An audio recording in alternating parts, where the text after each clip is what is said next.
We, first of all, would like to thank everyone who submitted questions. We received over 60 questions, and unfortunately, we will not be able to use all of them, but thank you for submitting those. We had a hard time selecting which ones to use. All candidates will be asked the same question on a rotating basis, and candidates will have 2 minutes to answer the first question and 1 minute and 30 seconds for all of the other questions. Just a few reminders for the audience. This is an educational forum. This is not a debate. There will be no questions taken from the audience this evening, and we ask that you be respectful of everyone involved and refrain from any comments, reactions, or applause. Thank you, and at this time I would like to introduce the moderator for the forum this evening, Shelley Pohlman.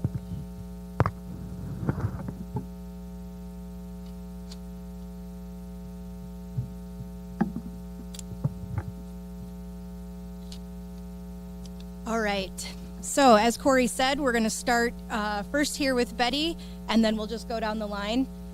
Jen will move the microphone down. I think you've received instructions how to hold it so we get the best audio quality. So our first question tonight, could you please introduce yourself and share your reasons for running for the school board? Additionally, what experiences do you have that you believe qualify you for this role?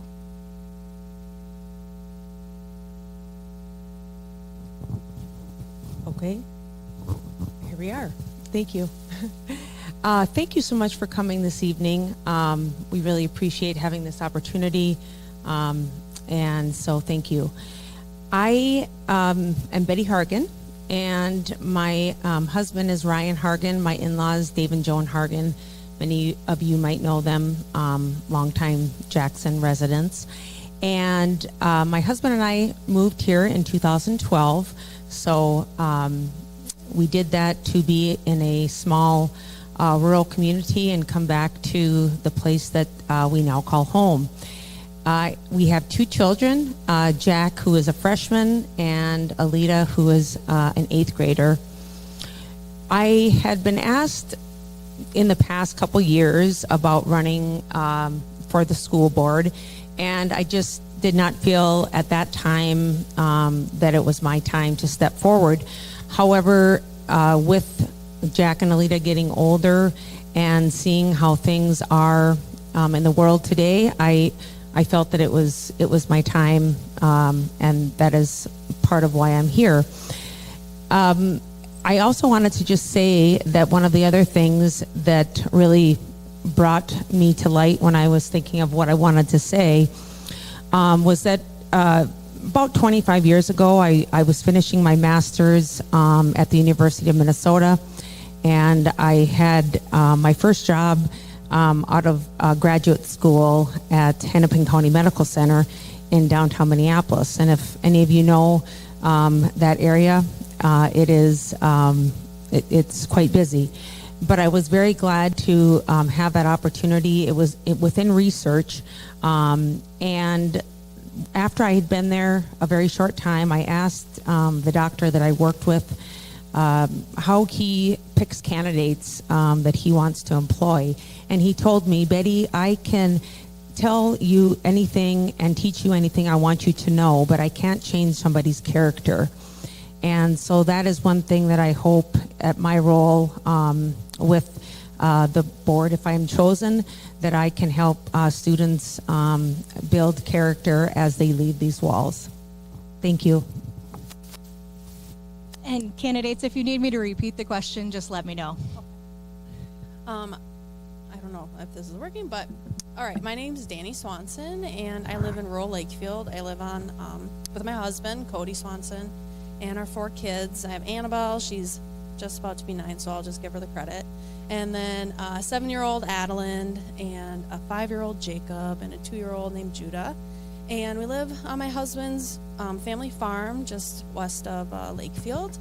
And I'm originally from Mountain Lake, so this just is home to us. It's rural Minnesota. We just love it here. So for my job, I'm a probation officer, and I've been with the Department of Corrections for about 10 months. But prior to that, I worked for Jackson County Court Services for 11 and a half years. And my primary job was to work with juveniles and their families. So I've always had a passion for working with kids and their families. My main reason for wanting to run for school board is to help advocate for kids, all kids in their education, to make sure that all kids are served in the best way that the school district can, and to make sure that the families know about things that are going on in the school, ways that they can help support their teachers and the other students, and to just make sure that every student that leaves our school district has the best education that we can offer them, and to make sure that no kids fall through cracks or any of those kinds of things. I just want to make sure that public service is obviously a big part of my life, and I just want to continue doing that through serving on the board if elected. My name's Corey Hanson. I live here in Jackson with my wife and 4 kids. 3 are which in school currently, and the 4th will be going next year. My wife and I started an ice cream truck here in Jackson, and we service Lakefield and surrounding area. We also have rental property, so that's mainly what I do, is take care of the little ones and do the rental property. Before that, I worked at Poet making or designing ethanol, and then I was a retail manager in Minot, North Dakota, and then I also was a project manager for a developer in Sioux Falls. I managed projects from start to finish that were multi-million-dollar projects. So as of right now, I'm running to look out for the students, staff in the community. My wife, she's a teacher, so that's my main goal, is to look out for everyone. So.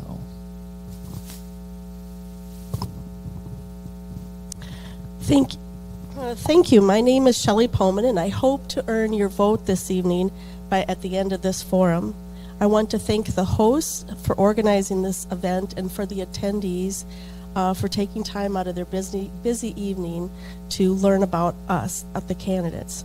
I'm running for school board because the academic scores that were released in August are a wake-up call for all of us to lend a helping hand.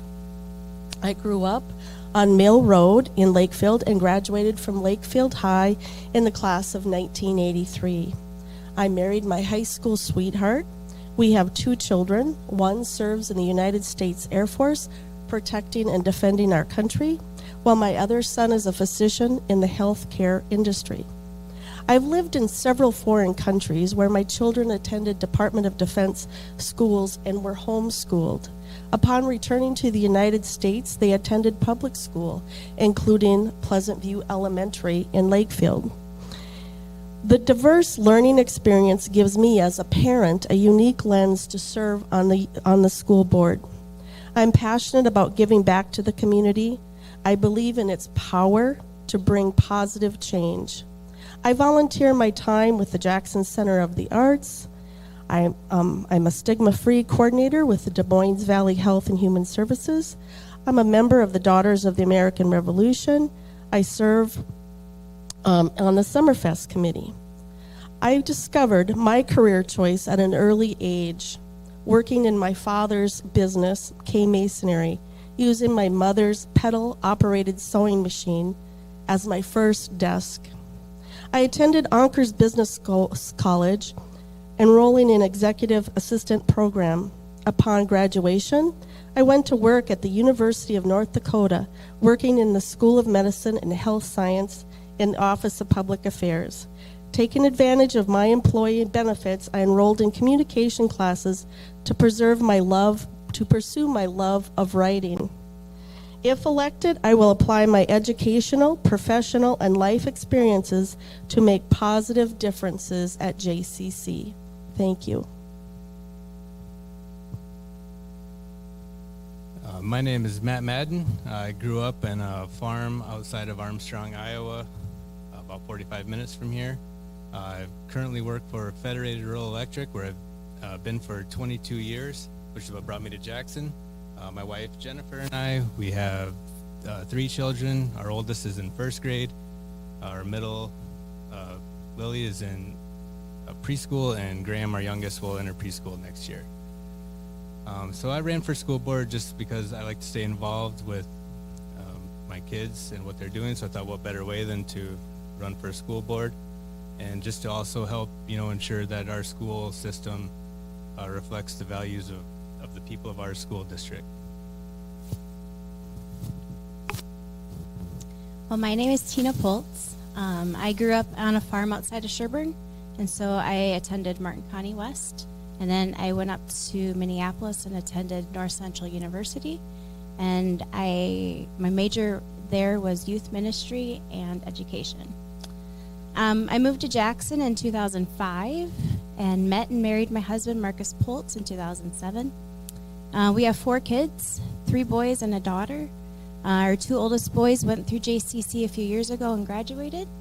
And then I have 2 more that are at 9th grade and 10th grade. So I've worked at AGCO for 13 years now. I work with after sales parts and support the Jackson sprayers that go worldwide. So that's my full-time job. And then my fun job is I own and operate Hill House Bread. So I do sourdough bread, and we do the farmers markets and pickups throughout the year. So that's kind of my fun job. 4 years ago, my husband and I decided that we wanted to serve our communities. So he decided to run for city council for Jackson, and I decided to run for school board. So I've been, the last 4 years, I've been a school board member and enjoyed being on multiple committees. I've been on community ed committee, education foundation, district leadership team, and curriculum team. So I would love to run for another term to keep the progress we've made and the plans moving forward. JCC is a great place to raise our families. We have strong sports and extracurricular programs that are astounding. I want to make sure that we keep putting that same focus and drive on our academics. My push is to try to take out the political side of education and focus on true education and not indoctrination. So. All right, we'll go to you, Danny, with this next question starting us out. What do you believe is the primary responsibility of the school board?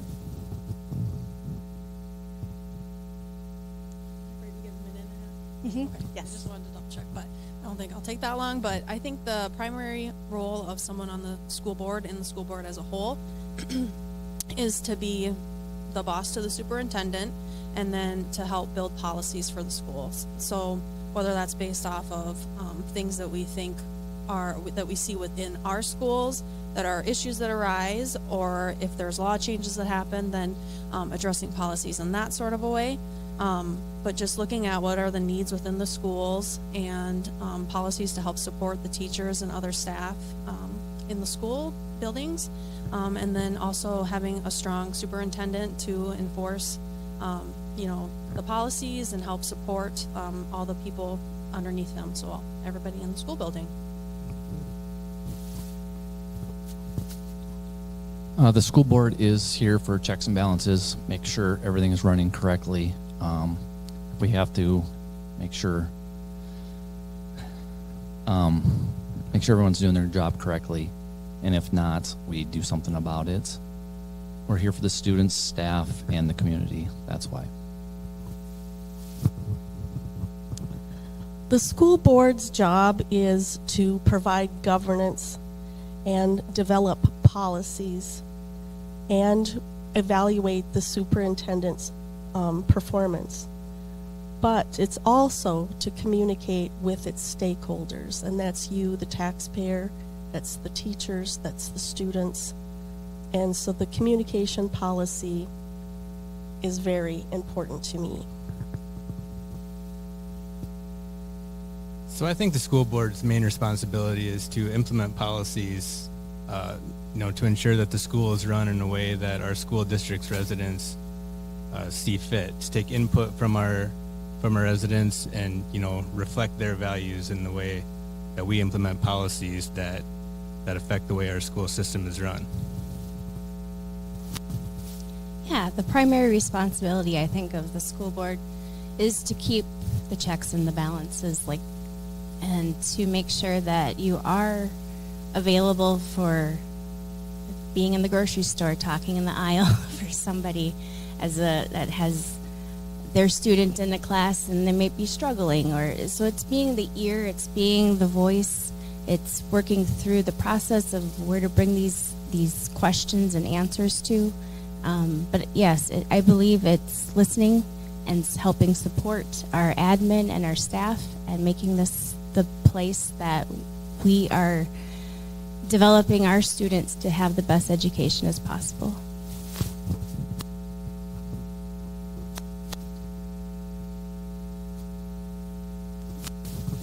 Yes, I believe the role of the school board is to hold the accountability of administration and the superintendent.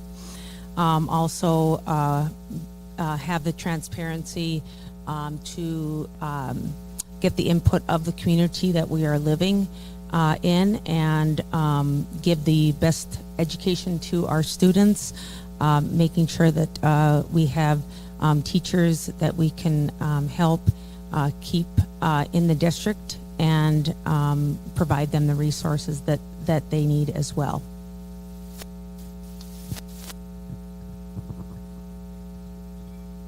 All right, Corey, we'll start with you this time. What do you see as the most pressing issues facing our district, and what role do you believe the school board should play in addressing them? Teacher retention.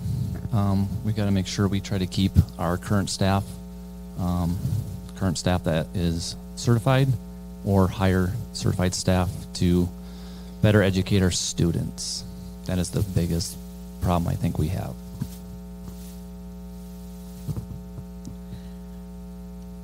I believe it is several issues. It's school attendance. It's making the children want to be in school, want to learn. So we need to develop a culture at the school that teachers want to be here, that they feel supported, that they feel heard. But one of the other problems that is pressing is our budget, and with the issue with the school pool, which I support as long as we can find a financial way forward.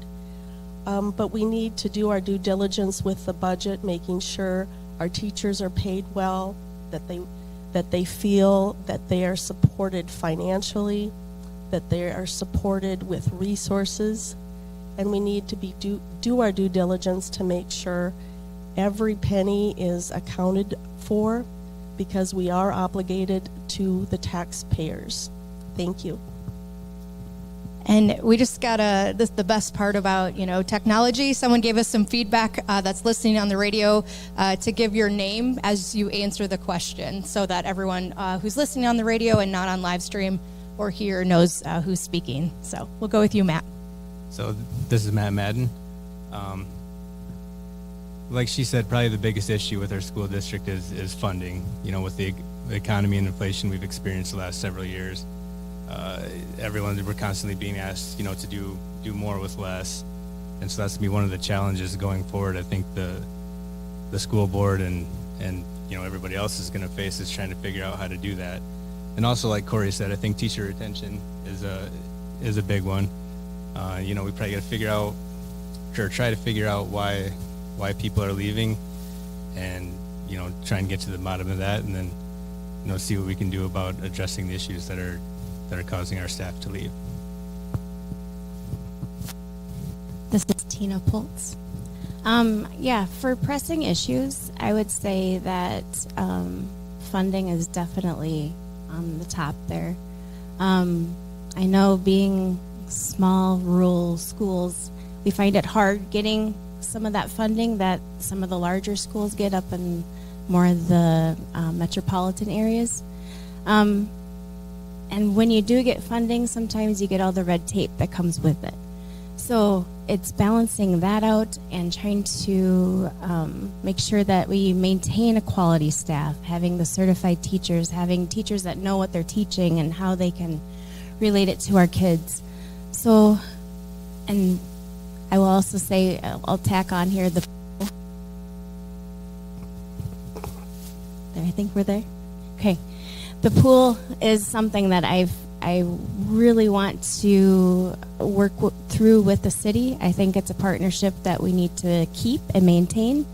And we'll figure out the financing as we go, but it is going to be a journey. So yeah, there's a few things.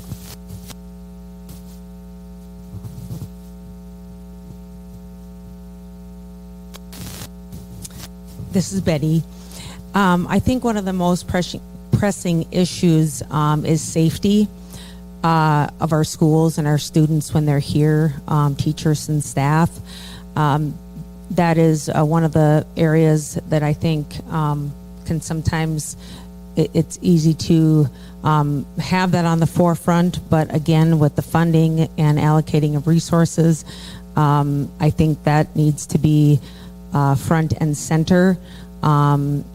Having our kids feel safe going to school when things happen in school, to be communicating that to students, to not have discussions amongst themselves, but having the administration and teachers take the lead on that. And I think that as a school board members, that also in conjunction with, again, the allocation of resources, I also am in favor of the pool very much, and maybe we'll get a question on that as well. This is Danny, sorry. I would say one of the most important issues that I noticed, especially through my work with court services, is student attendance and getting students graduated. Not just graduated, but so that they're set up for their lifelong learning that they're going to have even after school. So not every student is going to go to college. Some will go to VOTEC, some will go straight to work. So just setting up the students in a way that they can be successful in whatever they choose to do. But part of that is also attendance and being in school and being successful in that way. I think that that's a really important thing that should be discussed a little bit more. I also agree with funding and the budgeting and making sure that there's not any needless spending on things, or if there's different ways that we can work with the budget to still meet our needs, but have maybe a little bit of wiggle room or that type of thing. And then to continue to look forward to the things that we want the school district to go towards. So if that's saving money for something in the future, I don't know exactly what, but just making sure that we're being fiscally responsible now so that if things come up in the future that we're prepared for those things. All right. Shelley, this next question will start with you. What are your thoughts on the future of the pool and the relationship between the school and the city? Can you repeat that? Absolutely. What are your thoughts on the future of the pool and the relationship between the school and the city? The pool is an excellent amenity to have, and it is a recruitment and retention tool that we can use to grow our community in economic development. We live in a population of less than 10,000 people, and of that 10,000 people, 23% are over 65. That pool is vital for flexibility, physical therapy, but it's also a tool to learn how to be drown-proof. We live in a state with 10,000 plus lakes, and in a world of 75% water, and it's important to teach the skill of, the dead man float and how to tread water. The relationship that it plays with not just the city, but with the whole entire county. It's imperative that we work together with the city of Jackson, with the county of Jackson, and with the other surrounding communities. It's going to take all of us to solve that problem, but if with a capital campaign that's underway, I'm confident that we can get the dollar amount down. But we also need to talk about, if we don't keep that pool, what is it going to cost to close the pool? And from what I understand through my research, it's about $4 million And then we have to maintain that space. And what are we going to use with that? What are we going to do with that space? Thank you. Well, I think our thoughts on the pool should, really reflect what the majority of the residents within our school district and the city of Jackson, feel appropriate, and what their appetite is for taking on the cost of, whatever the majority decides to do. And as far as the relationship between the school and the city, I don't think either the school or the city can afford to do it on their own. So that's a partnership that's going to have to exist, if it's going to remain anywhere close to for what we've had for the past several years, and whatever gets decided to go forward. Yes, this is Tina Polz. The school district has partnered with the city of Jackson for over 40 plus years. I think the pool is a great asset to our students. I think it's great that this year some of the PE classes are using the pool, and extracurricular sports, and I think it's amazing. So that's been great. And the city of Jackson and the communities all around us are encouraging and using it, and it's been great to see that support. I feel that both parties need to continue this partnership and work together through the funding plans. We'll get that figured out, and hopefully the pool will be here for many years to come.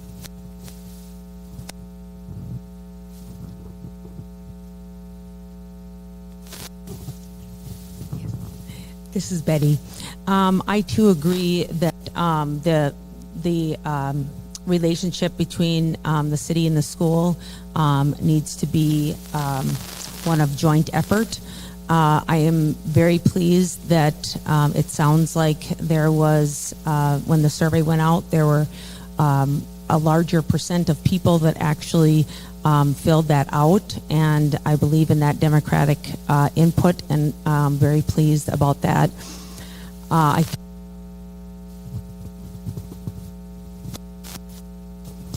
feel strongly that swimming is a life.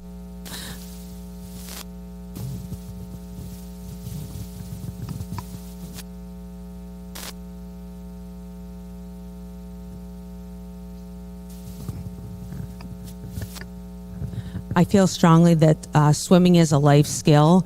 I don't think that it should fall on parents. In today's economy, they're with inflation. I think this is something that could be easily incorporated into the school to provide.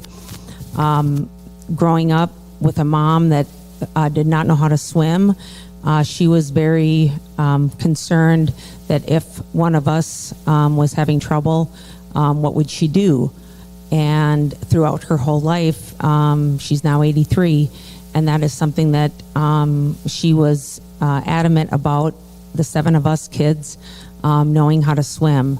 And so I just think that it is something that every child should have an opportunity to learn how to do. And with Fayed, I don't see why that could not be allowed.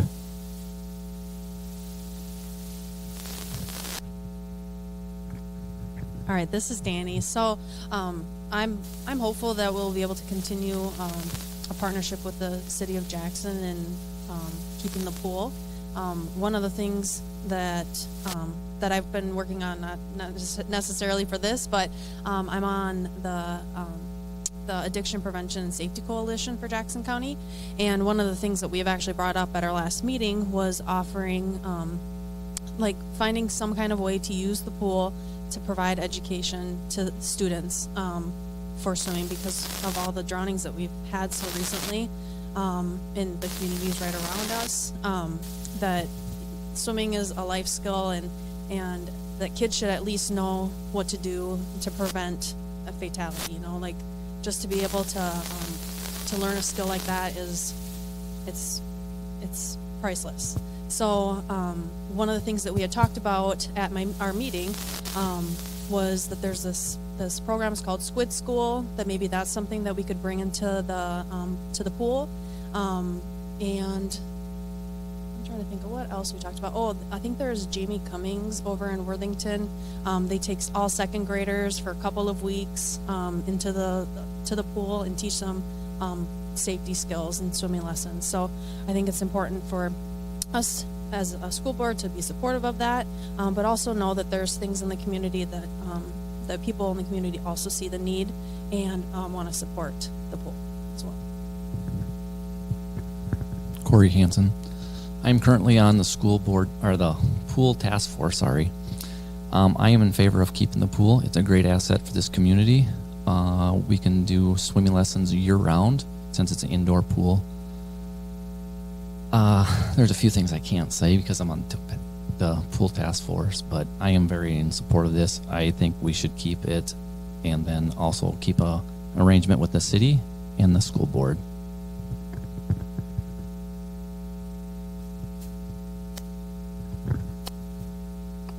Test.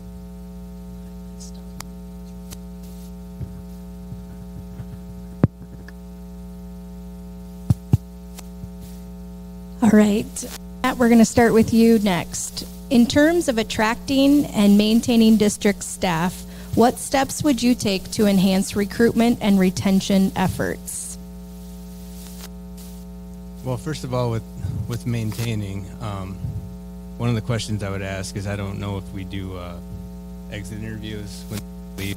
If we do, I'd be curious to see what the results of those interviews are. If not, I would obviously encourage the staff that we start doing that. And second, I'd probably try and encourage our staff and superintendent to better get a pulse on what the culture of the staff is.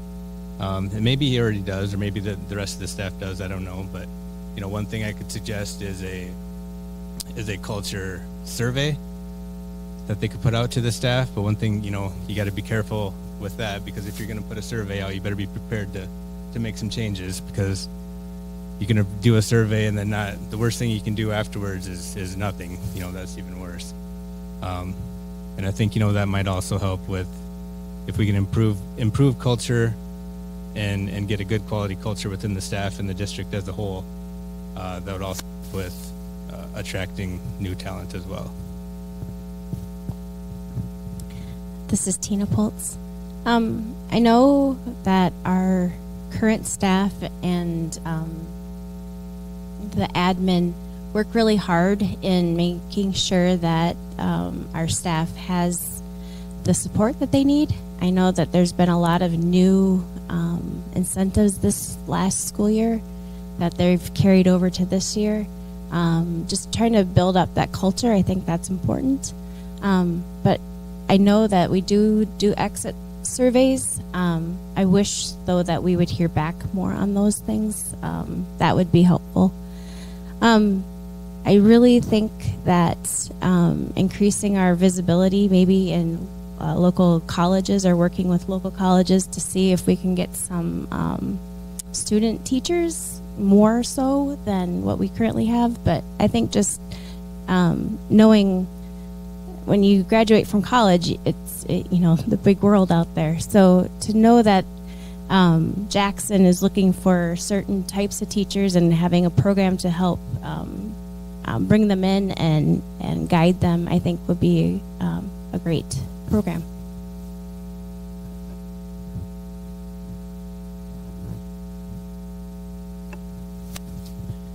This is Betty. I also think that the exit interviews will provide and do provide key information and possibly opportunities for areas that we might need to incorporate currently that are lacking.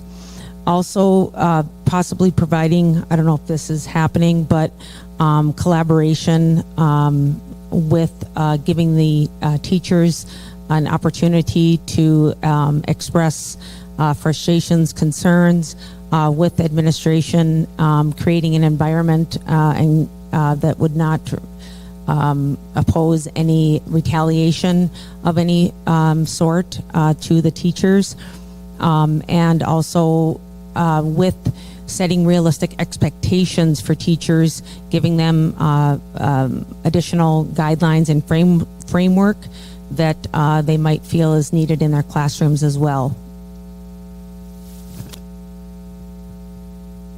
All right, this is Danny. So for maintaining and recruiting staff, I guess the thought that comes to mind is, for one, I am new to this whole thing, so I would need to learn a little bit more about what the school policies are already for the staff.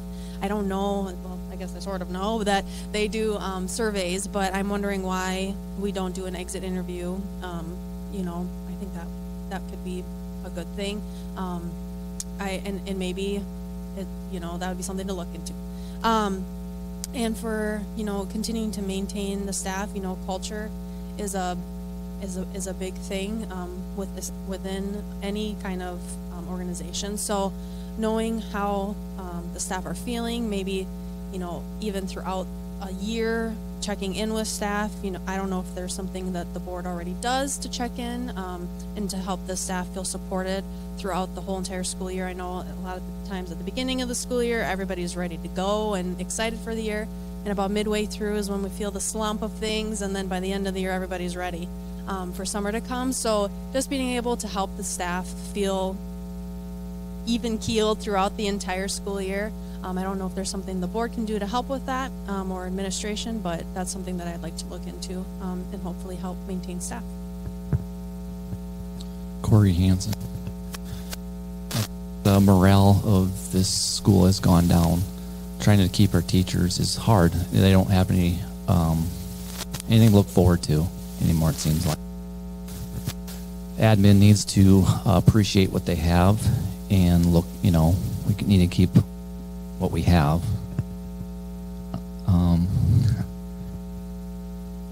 My wife's a teacher, and she has left the district because of the morale and the way people get treated here. They add more to their plate, expect more from the teachers, and there's nothing there for them. So we just need to help our teachers out to keep them. Shelley Pohlman. The first thing I would do is I would want to sit down with the teachers and have a conversation.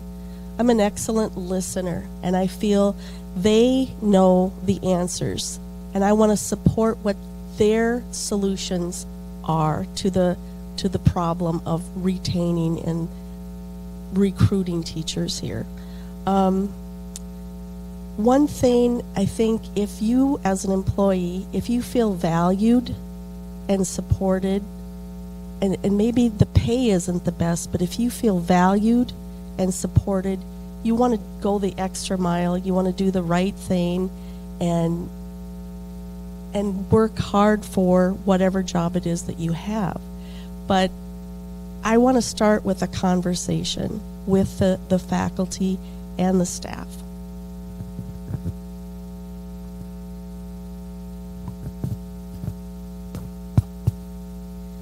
All right, Tina, we're going to start with you this time.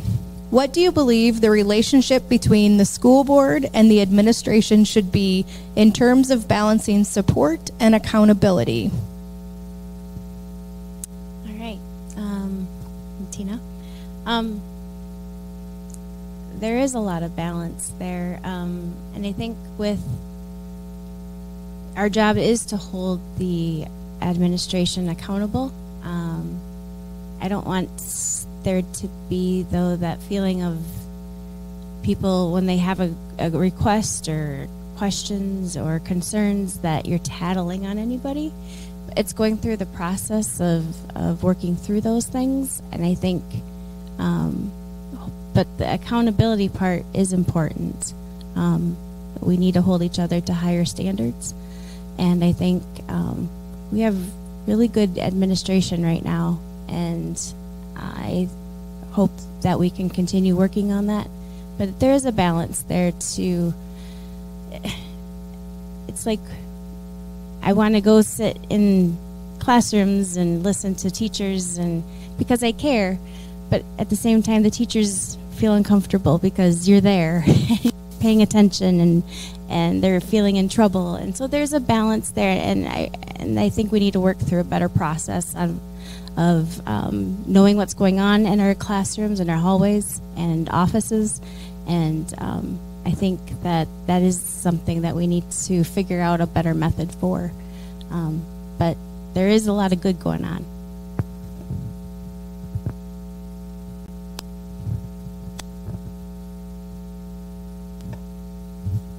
This is Betty.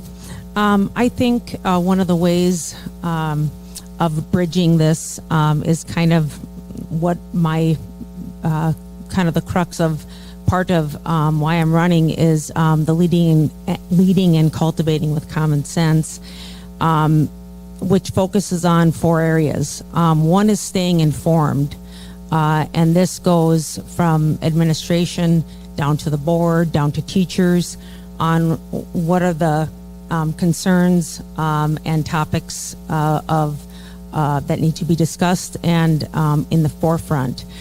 The second is learning from experience. So when things have not gone right, what can be adjusted and tweaked so we're heading in a different direction possibly.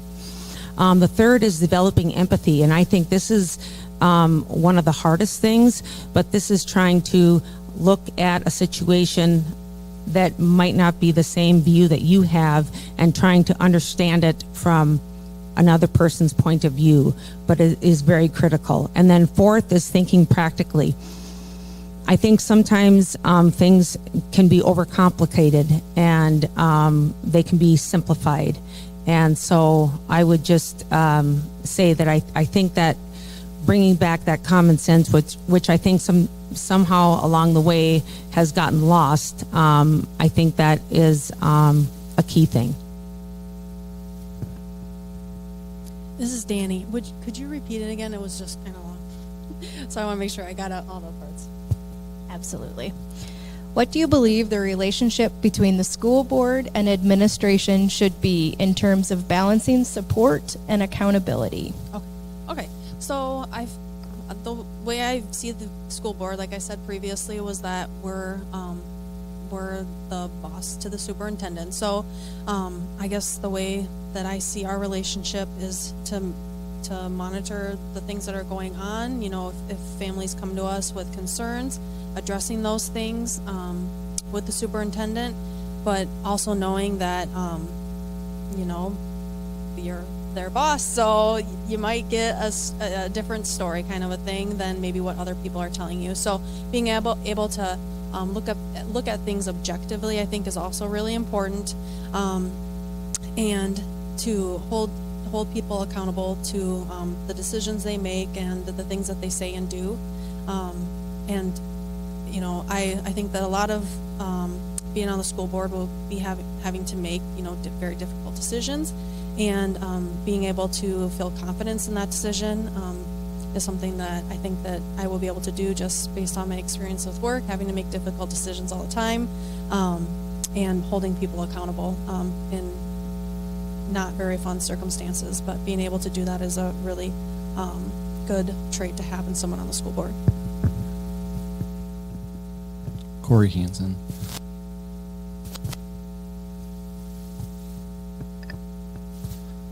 The relationship between the school board and admin is very important, but we also need to have a relationship with the teachers in the community also. I know there's a chain of command, but sometimes if we can't hear from the teachers or other people, we lose, you know, that stuff, you know.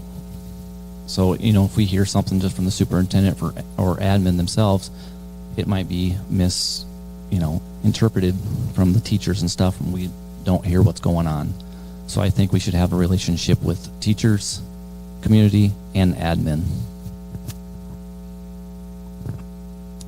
Shelley Pohlman, I believe in communication is the key to problem solving with everything.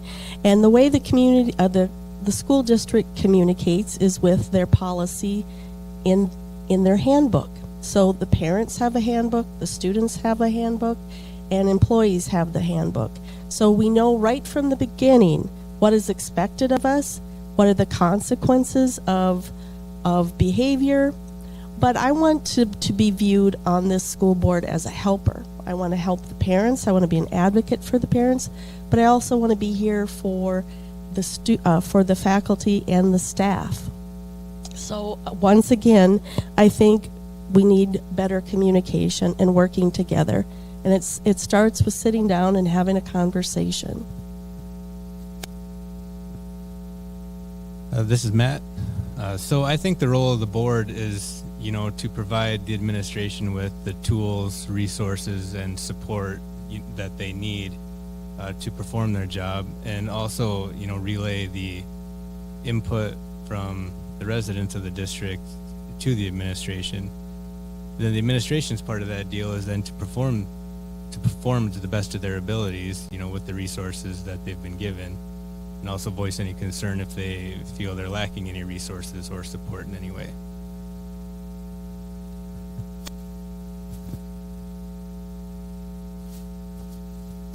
All right, Betty, we're going to come back to you.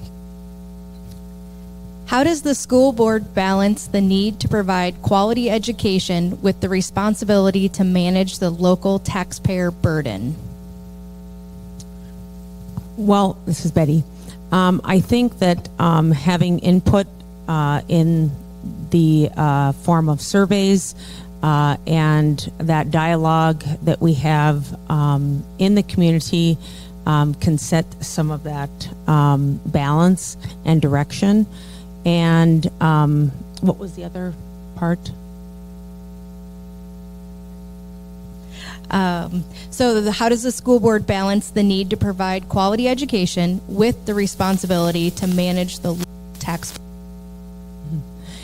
So I think it's a collaboration, and the allocation of resources, which we have also talked about, the quality of education and input from parents is critical in this as well.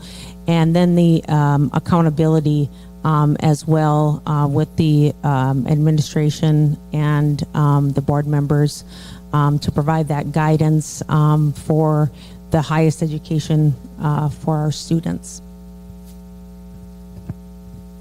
All right, this is Danny. So the way that I look at this question would be that our responsibility is to provide a good education for all the students in our district. So, if I think you work with what you have, and then at that point you look at what you need, and you kind of go from there.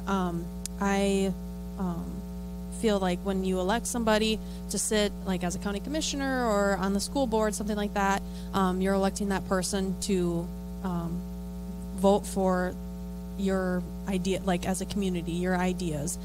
So I would always want to hear from people on what they think about the big things that come up within the school district, and to have open lines of communication with people. I think that's very important.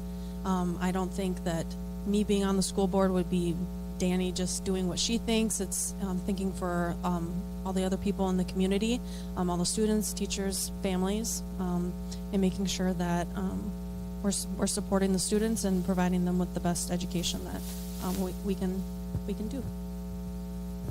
What was the question again? All right. How does the school board balance the need to provide quality education with the responsibility to manage the local taxpayer burden? Corey Hanson. I think, first of all, academics is first, and then sports. We need to, prioritize that, and then if there's any kind of programs that we have that are not, being utilized by, the students and stuff, it's something that we could probably get rid of. But other than that, I think we're doing a great job as of right now. Teachers are doing great with what they have. Shelley Pohlman, it doesn't cost a lot of money to teach children how to read with phonics. So we need to focus and get back to academics and to the basics. And it doesn't cost a lot of money to do that. So with the budget that we're given, just like our home budget, we make do, we get creative, we get planning, we have conversations, and we develop a plan. But it doesn't cost a lot of money to sit down with a student with flashcards and teaching them the basic 26 letters and how to sound out a word. It takes time, and that's the precious resource, is our time. And I feel as a community working together, we can get our academic scores up to where they need to be. So it's like I said earlier, I think this is going to be a challenge, for many years to come in the future. There's never enough money to do everything that we want to do or what everybody wants to do. So, we've got to take what we have and figure out the best way to do the most and the best with what we have. And like Shelley just said, we might have to get creative, but you got to find a way to just do the most with what we're given and with your current budget and do the best you can. This is Tina. It is true that nowadays everything seems to cost a lot more, and including the cost of our education and keeping our quality staff and teachers. And it is a balancing act to be responsible with the finances that we have, and to make sure that we're transparent with the public with how those are being spent.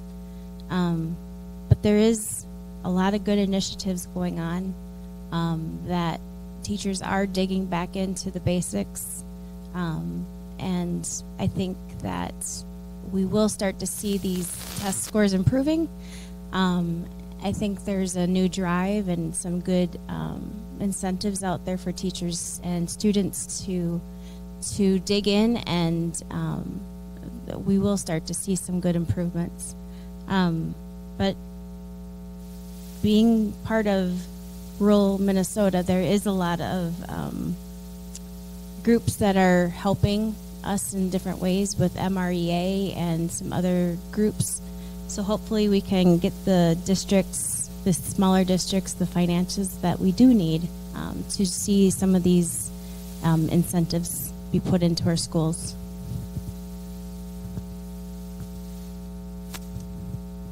All right, Danny, we'll start with you. As a school board member, how do you plan to seek feedback from teachers, students, and community members? What methods will you use to gather this feedback? So one of the things I'll say first is I don't know if school board members are allowed to talk to teachers. I just don't know all the rules, I guess. But I just don't know why you wouldn't try and have conversations with people.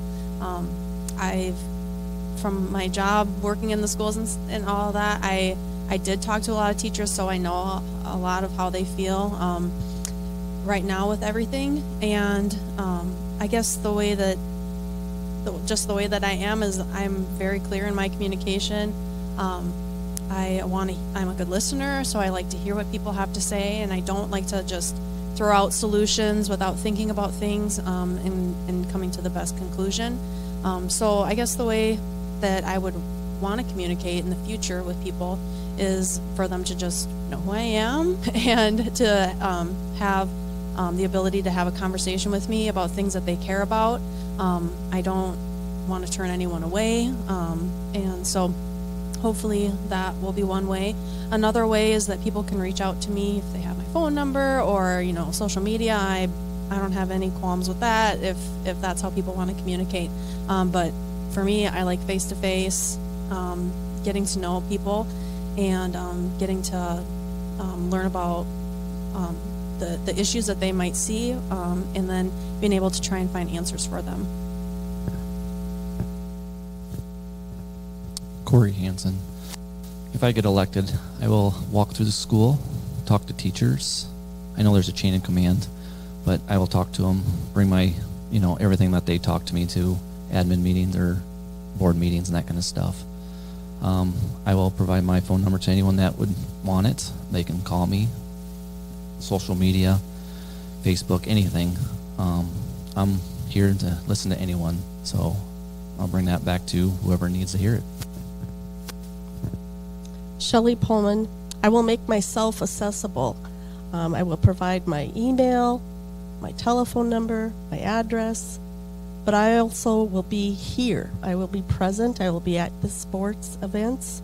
I will be at your school lyceums. I will be at your pep fests, and I will make myself accessible. One of the things that I do well is I listen and I take notes, and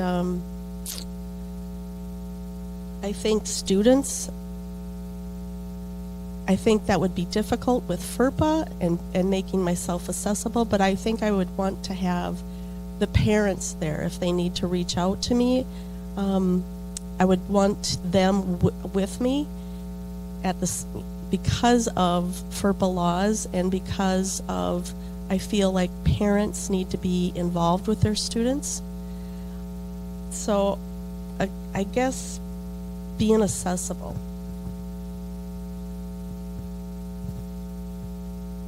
So I'd make myself accessible by just continuing to be active in the community and being open and approachable. So I've coached my daughter's t-ball and soft toss teams the last couple of years, and also their soccer team. It's a great time to talk to parents and some teachers during that time. And then just being, open and accessible anytime anybody wants to talk about anything. Yeah, this is Tina. Always available to listen to feedback and concerns and ideas, whether it's in the grocery store aisle, which happens, or in sitting at the bleachers watching volleyball or basketball. Always available. I know with email is everyone gets an email address, so a lot of people email, whatever your comfort level is, and phone always available there too. So, however.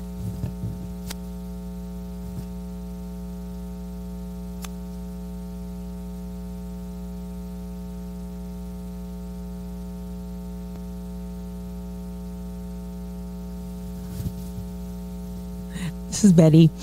I think that building trust and having those one-to-one conversations with parents, students, or teachers is very, very important.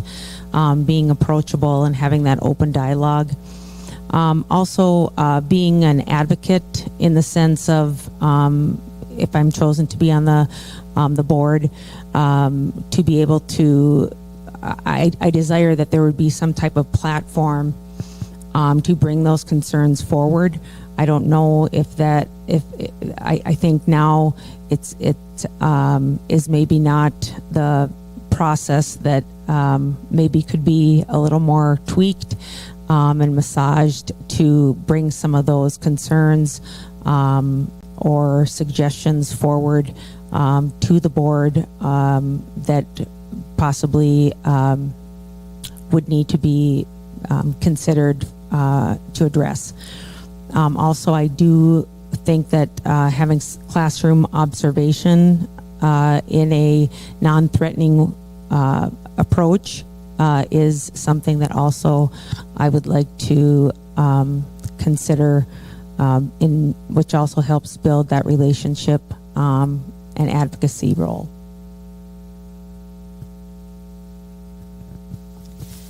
All right, we're going to switch the time to 2 minutes.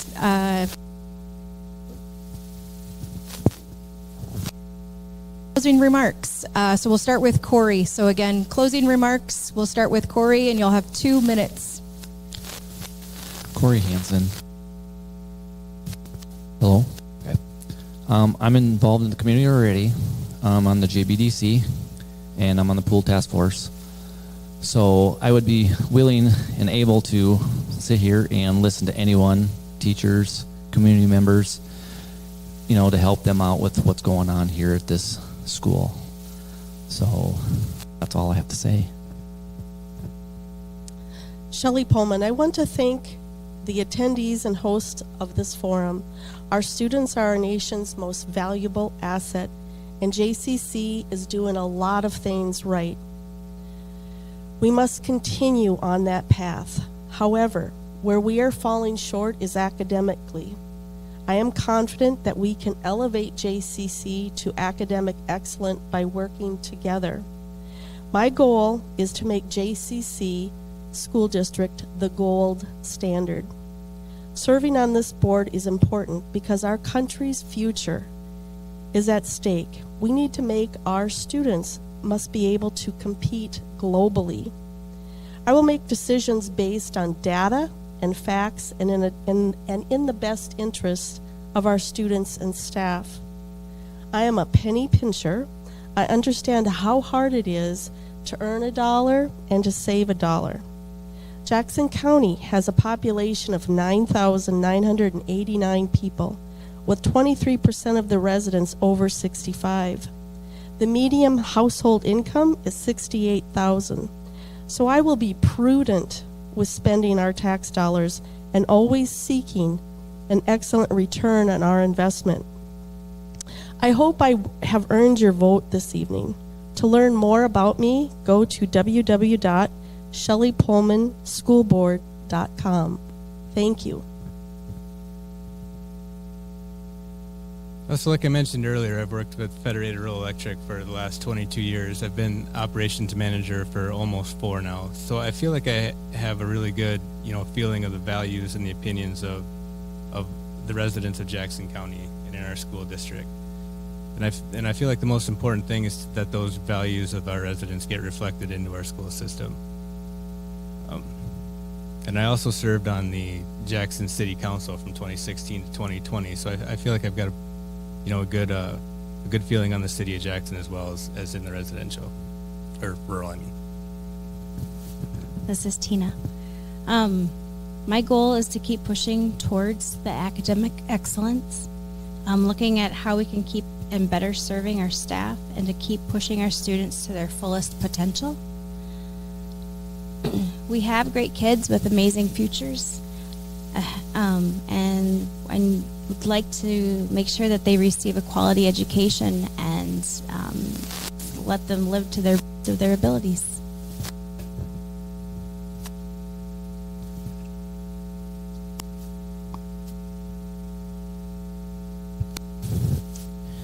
This is Betty. I didn't mention at the beginning, but I have been 9 years up at Sanford Jackson Medical Center in the role of performance improvement and quality, which I love to do.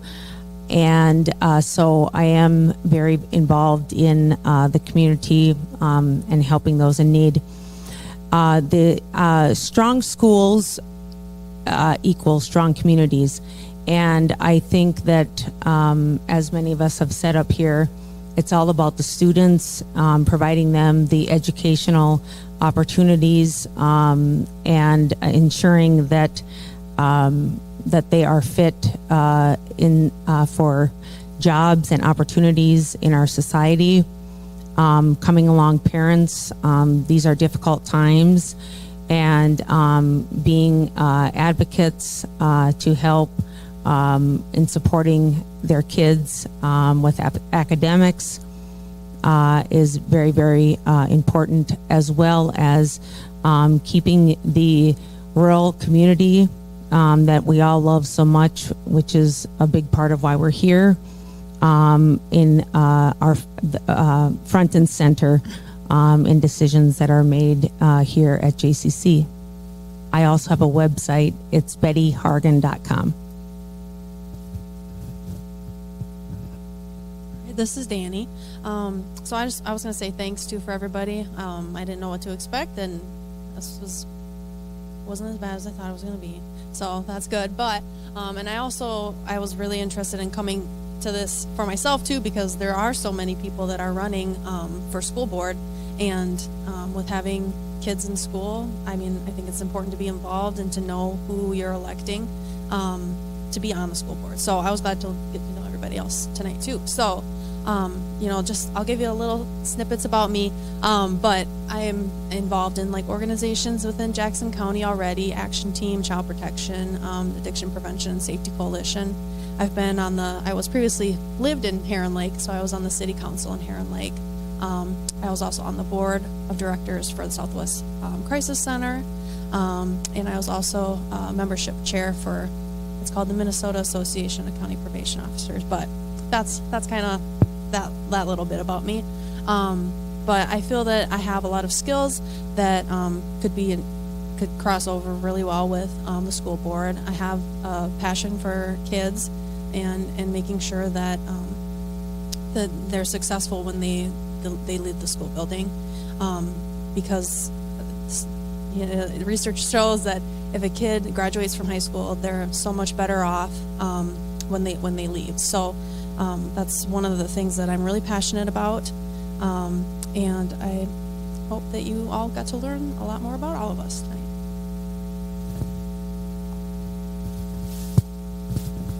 All right. Well, first of all, thank you, candidates, for joining us tonight. Especially thank you to our community members who submitted the questions that were asked tonight. As it was mentioned earlier, we had several questions, and so to get them down into a time format that would cross over many topics and consistent themes, it was quite a challenge. But thank you all for joining us. If you listened on the radio, if you were watching on the live stream, or if you were here in person, we appreciate you spending a little bit of your time to get to know these candidates. It's an important way for everyone to get to know them. And if you have future questions or follow-up questions, please don't hesitate to reach out to them so that we can get those answered. So once again, thank you all for joining us.